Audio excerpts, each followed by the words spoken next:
तो देखिए जी, हम लोग क्षेत्रीय राज्य के बारे में पढ़ रहे थे, क्षेत्रीय राज्य और अंग्रेज, और हमने जो है क्वेश्चन नंबर 12 तक हमने पूरा कर लिया था। ठीक है, तो आज हम चलते हैं क्वेश्चन नंबर 13 पे। निम्नलिखित में से कौन 1755 में डिंडीगुल मैसूर में एक आधुनिक शस्त्रागार की स्थापना की थी? हैदर अली। निम्नलिखित में से कौन 1755 में डिंडीगुल मैसूर में एक आधुनिक शस्त्रागार की स्थापना की थी? हैदर अली। 1742 में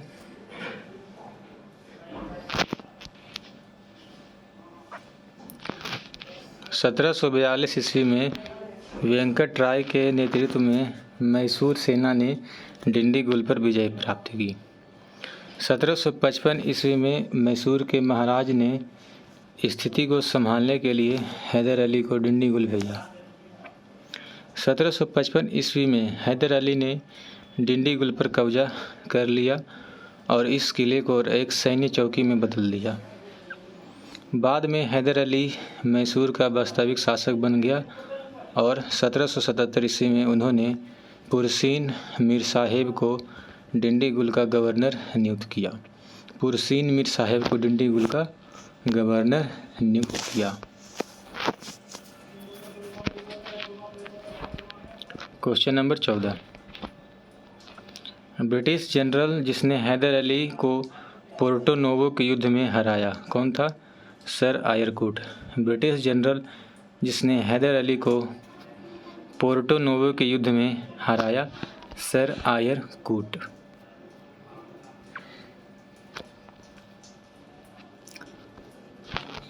1781 ईस्वी में हैदर अली का सामना अंग्रेज जनरल आयर कूट से हुआ, जिसने पोर्टो नोवो के युद्ध में 1 जुलाई 1781 में हैदर अली को परास्त किया। टीपू सुल्तान ने अपनी राजधानी बनाई थी श्रीरंगपट्टनम। टीपू सुल्तान ने अपनी राजधानी बनाई श्रीरंगपट्टनम। टीपू सुल्तान ने श्रीरंगपट्टनम को अपनी राजधानी बनाया एवं यहाँ जैकोबिन क्लब की स्थापना की और उसका सदस्य बना। निम्नलिखित भारतीय शासकों में से कौन था जिसने विदेशों में आधुनिक पद्धति दूतावास स्थापित किए थे? टीपू सुल्तान। निम्नलिखित भारतीय शासकों में से कौन था जिसने विदेशों में आधुनिक पद्धति में दूतावास स्थापित किया था? टीपू सुल्तान। टीपू सुल्तान ने आधुनिक पद्धति से विदेशों में दूतावास स्थापित किए थे। टीपू सुल्तान ने ब्रिटिश सेना को 1780 ईस्वी में हराया था पोलिलूर में। टीपू सुल्तान ने ब्रिटिश सेना को 1780 ईस्वी में हराया था पोलिलूर में। हैदर अली एवं टीपू सुल्तान ने मराठों तथा निजाम के साथ एक समझौता कर लिया तथा फ्रांसीसी सहायता का वचन ले लिया तथा कर्नाटक पर जुलाई 1780 में आक्रमण करके अरकाट पर अधिकार कर लिया। तत्पश्चात टीपू ने हेक्टर मुनरो की सेना को पोलिलूर नामक स्थान पर हरा दिया। अंग्रेजों ने श्रीरंगपट्टनम की संधि करके किसके साथ की थी? टीपू सुल्तान। तृतीय आंग्ल मैसूर युद्ध 1790 से 92 ईस्वी का अवसान श्रीरंगपट्टनम की संधि मार्च 1792 द्वारा हुआ। इस संधि में अंग्रेजों की ओर से कर्नवालिस तथा मैसूर से टीपू सुल्तान शामिल थे। इसके अनुसार टीपू को अपने राज्य का लगभग आधा भाग अंग्रेजों तथा उनके साथियों को देना पड़ा। साथ ही युद्ध के हार जाने में टीपू को 3 करोड़ रुपए अंग्रेजों को देना था। श्रीरंगपट्टनम की संधि में यह शामिल था कि जब तक टीपू 3 करोड़ रुपए नहीं देगा तब तक उसके 2 पुत्र अंग्रेजों के कब्जे में रहेंगे। कर्नवालिस ने इसी संधि के बाद यह टिप्पणी की कि हमने अपने शत्रु को प्रभावशाली ढंग से पंगु बना दिया तथा साथियों को भी शक्तिशाली नहीं बनने दिया। टीपू सुल्तान अंग्रेजों के साथ युद्ध में कब मारे गए? 1799 में। टीपू सुल्तान अंग्रेज़ों के साथ युद्ध में कब मारे गए? 1799 में। टीपू सुल्तान चतुर्थ आंग्ल मैसूर युद्ध 1799 ईस्वी के दौरान अंग्रेज़ों द्वारा लड़ते हुए मारा गया।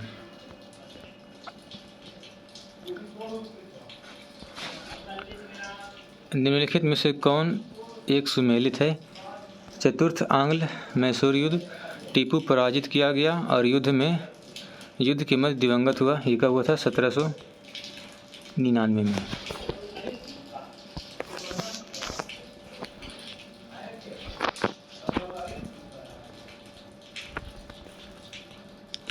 प्रथम आंग्ल मैसूर युद्ध 1767 से 1769 ईस्वी में हुआ।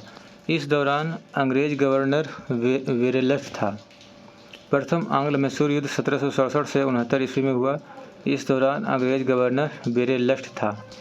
युद्ध 4 अप्रैल 1769 को मद्रास की संधि से समाप्त हुआ। प्रथम आंग्ल मैसूर युद्ध 1767-69 में हुआ था। इस दौरान अंग्रेज गवर्नर वेरेलस्ट था। युद्ध 4 अप्रैल 1769 को मद्रास की संधि के द्वारा समाप्त हुआ। दूसरा आंग्ल मैसूर युद्ध 1780 से 84 ईस्वी तक चला। इस दौरान अंग्रेजी गवर्नर जनरल वॉरेन हेस्टिंग्स था। यह युद्ध 1784 ईस्वी की मंगलौर की संधि के द्वारा समाप्त हुआ। यह युद्ध मंगलौर की संधि के साथ समाप्त हुआ।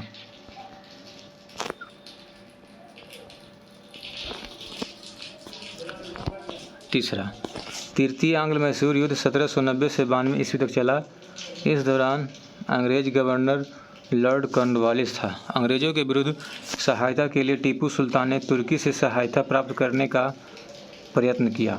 1784 से 85 ईस्वी में उसने एक दूत कुस्तुनतुनिया भेजा।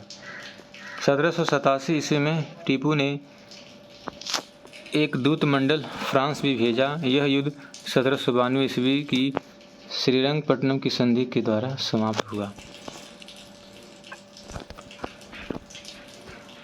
चतुर्थ आंग्ल मैसूर युद्ध 1799 ईस्वी में हुआ। इस दौरान अंग्रेज गवर्नर जनरल लॉर्ड वेलेस्ली था।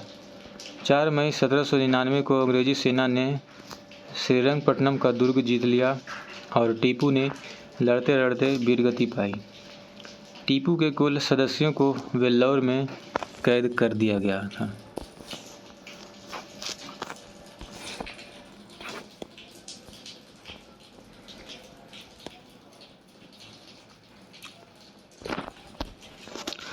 सूची 1 को सूची 2 से सम्मिलित कीजिए। नीचे दिए गए कोड को सही उत्तर चुनिए। सी, इलाहाबाद की संधि किससे हुआ था? 1765। मंगलौर की संधि हुआ था 1784। सलबाई की संधि 1782। मद्रास की संधि 1769। इलाहाबाद की संधि 1765। इलाहाबाद की संधि 1765। मंगलौर की संधि 1784। सलबाई की संधि 1782। मद्रास की संधि 1769। इलाहाबाद की प्रथम संधि अंग्रेजों और मुगल सम्राट शाह आलम द्वितीय के मध्य 12 अगस्त 1765 को हुई, जबकि इलाहाबाद को द्वितीय संधि अंग्रेज और अवध के नवाब शुजाउद्दौला के बीच 16 अगस्त 1765 को हुई। मंगलौर की संधि द्वितीय आंग्ल मैसूर युद्ध 1780 से 84 ईस्वी के बाद अंग्रेजों और टीपू सुल्तान के मध्य 1784 ईस्वी में हुई थी। सलबाई की संधि प्रथम आंग्ल मराठा युद्ध 1775 से 82 ईस्वी के बाद महादजी सिंधिया की मध्यस्थता में अंग्रेजों और मराठों के मध्य 1782 में हुई थी। मद्रास की संधि प्रथम आंग्ल मैसूर युद्ध 1767 से 69 के बाद 1769 में हैदर अली और अंग्रेज के बीच हुई थी। बेगम समरू ने एक अति प्रसिद्ध चर्च का निर्माण करवाया था सरधाना में। बेगम समरू ने एक अतिरिक्त प्रसिद्ध चर्च का निर्माण करवाया था सरधाना में। बेगम समरू 1750 से 1836 ईस्वी ने एक अति प्रसिद्ध चर्च का निर्माण मेरठ के निकट सरधना में कराया था। निम्नलिखित कथनों में कौन सा एक सही नहीं है? तो ए, अली मर्दान खान ने बंगाल में राजस्व कृषि प्रति प्रारंभ की थी, ये गलत है। महाराजा रंजीत सिंह ने लाहौर में तोपों के निर्माण के लिए आधुनिक ढलाई खाने स्थापित किए थे। आमेर में सवाई जयसिंह ने यूक्लिड के रेखागणित तत्वों का संस्कृत में अनुवाद कराया था। आमेर में सवाई जयसिंह ने यूक्लिड के रेखागणित के तत्वों का संस्कृत में अनुवाद कराया था। मैसूर में टीपू सुल्तान ने श्रृंगेरी मंदिर में देवी शारदा की मूर्ति के निर्माण के लिए धन दिया। मैसूर में टीपू सुल्तान ने श्रृंगेरी मंदिर में देवी शारदा की मूर्ति के लिए निर्माण के लिए धन दिया।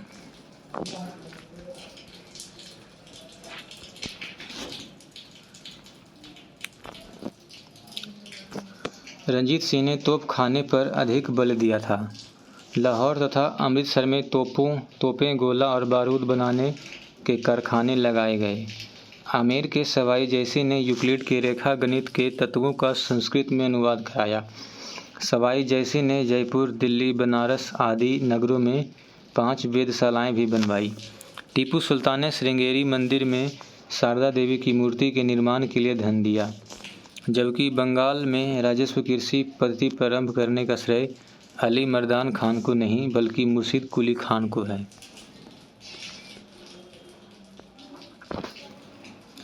निम्नलिखित कथनों पर विचार कीजिए। बी, केवल थ्योरी। तृतीय आंग्ल मैसूर युद्ध में टीपू सुल्तान की हार हुई, उसके बाद इसकी मृत्यु हो गई। 14 जनवरी 1761 को पानीपत की तीसरी लड़ाई अहमद शाह अब्दाली ने सदाशिवराव भाऊ के नेतृत्व वाली मराठा सेना को बुरी तरह परास्त किया। जैन सरकार के अनुसार महाराष्ट्र में संभवतः ही कोई परिवार ऐसा नहीं होगा जिसने कोई न कोई संबंधी न खोया हो तथा कुछ परिवारों का तो सर्वनाश ही हो गया। 1790 से 92 ईस्वी में हुए तीसरे आंग्ल मैसूर युद्ध में टीपू सुल्तान केवल पराजित हुआ, उसकी मृत्यु नहीं हुई। श्रीरंगपट्टनम की संधि से युद्ध विराम संपन्न हुआ।